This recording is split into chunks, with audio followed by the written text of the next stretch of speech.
माझे शिक्षक सहकारी विद्यार्थी बालमित्रांनो, उपदेश म्हणून नाही, आता तुमचा आग्रह आहे म्हणून दोन शब्द बोलते.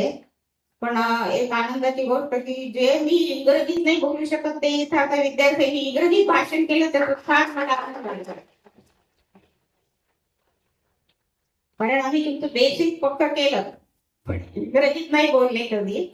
इंग्रजी शिकण्याची आवड होती मला स्वतःही. मलाही स्वतःला लहानपणी वाटायचं आपण हे इंग्रजी शाळेत शिकावं, आणि म्हणून कदाचित तो अभ्यास माझ्याकडून झाला असेल आणि विद्यार्थी घडवले गेले असतील. आता परिस्थिती त्या काळची, आमच्या लहानपणीची परिस्थिती वेगळी होती. ती इच्छा अजूनही आपल्याला काही शिकता आलं नाही, पुढे काही होता आलं नाही. परंतु आज सगळे मोठे मोठे पदावर आहे, चांगल्या पदावर आहे, चांगलं कार्य करतात आहे. तुमची मुलंही चांगल्या याच्यामध्ये शिकतात आहे. याचाही खूप आम्हाला अभिमान आहे की आमचा जो शिकवलेला वारसा काही मुलं पुढे चालवतातही आहेत.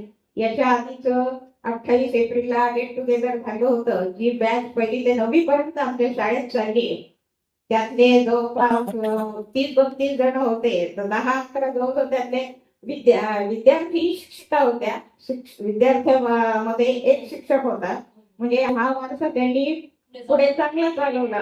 म्हणजे त्यांना खूप वाटलं की म्हणजे याच्यामध्येच आपण करिअर करावं याच्यामध्ये, असं त्यांच्यामध्ये ते रुजू झालं होतं की हे हा पेशा, हा व्यवसाय खूप चांगला आहे आणि हा आपण पुढे चालवा. अजूनही ते चालवतात आहे, त्यांचेही नाव आहे. मी मॅट्रिकला नाही शिकवले शकले, पण आज त्या विद्यार्थी त्या मॅट्रिकला शिकवतात, कोणी कॉलेजला शिकवतात आहे. तर त्या विद्यार्थी आहेत अजूनही इथं, काही जालन्यात आहे, काही परगावी आहेत. हे ऐकून आम्ही पगार कमवला, पैसे मिळवले, पण आम्हाला त्याच्यापेक्षा जास्त किंमत याची वाटते की तुम्ही मोठ्या पदावर आहे,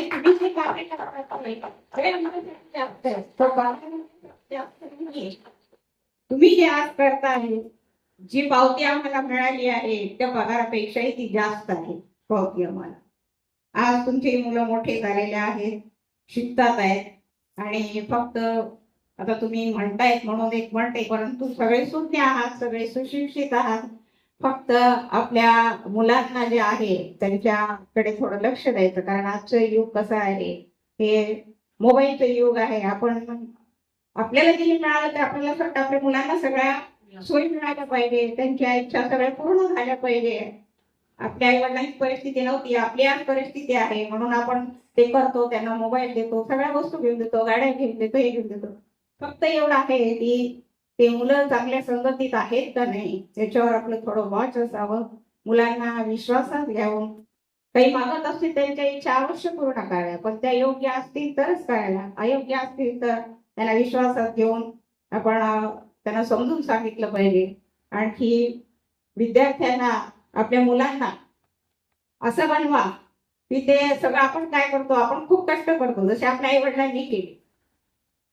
त्यांना घालायला व्यवस्थित कपडे नसतील, पायात घालायला चपला नसतील, पण त्यांनी आपल्या इच्छा पूर्ण केला. आपण एक तसंच करतो.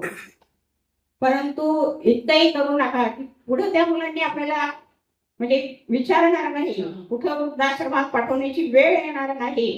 तर त्याच्यावर चांगले संस्कार करा, त्याच्यावर चांगले संस्कार करा. कारण जर आता जर त्यांचे संस्कार असतील तर त्यांना कुठेतरी आपल्या मनामध्ये काही वाईट कार्य करण्याची, वाईट कृत्य करण्याची एक भीती निर्माण होईल की नाही, त्या एक धाक राहील त्यांच्या मनामध्ये.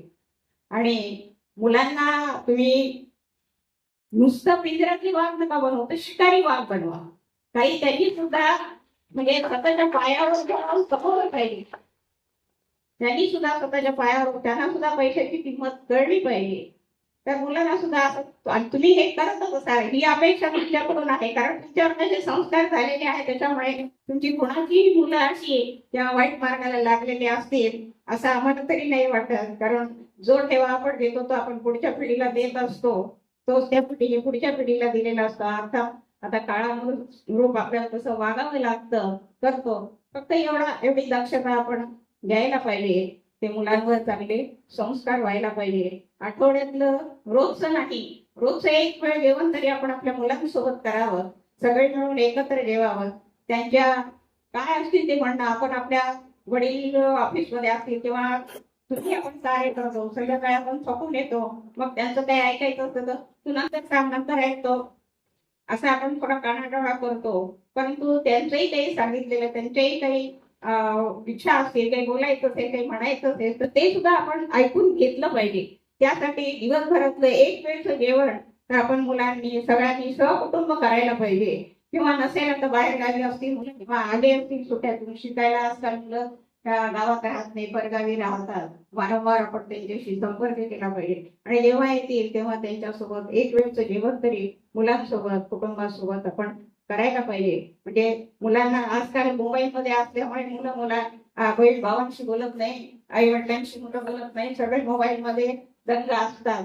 परंतु त्यासाठी एवढा उपाय आपण करायला पाहिजे आणि त्या मुलांना विश्वासात घ्यायला पाहिजे.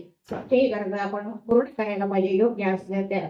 आणि हे तुम्ही सगळं करत असाल. आज सगळे मोठ्या मोठ्या पदावर आहेत, सगळे वेगवेगळ्या ठिकाणी आहेत, परंतु हा अविस्मरणीय क्षण लुटण्यासाठी तुम्ही आजचा एक दिवस खर्ची केला हे पाहून खूप आनंद वाटतंय. एक दिवसाचा तुम्ही त्याग केला आपल्या घरापासून आणि सगळ्यांनी बालमित्रांनी आम्हालाही तो आनंद म्हणजे लुटण्याचा क्षण मिळाला. कारण इतक्या वर्षांनी तुम्हाला आम्ही ओळखू शकलो नाही. आता लहानपणी तुम्ही होते तेव्हा ते सगळे चेहरे लक्षात होते, परंतु एक पहिली बॅच आमची पहिली लक्षात आहे ती 1 ते 9वी पर्यंत होते. त्या सगळ्या बॅचच्या सगळ्या मुलींना मी ओळखलं. विद्यार्थ्यांचे चेहरे थोडे बदललेले होते, 4-5 विद्यार्थ्यांचे नावं घेतली. परंतु आता तुमच्यातले काही 2-4 विद्यार्थी लक्षात होते, परंतु आता बराच काळ लुटल्या असल्यामुळे त्यांना ओळखू शकले नाही, म्हणून तुमचा परिचय करायला सांगितला.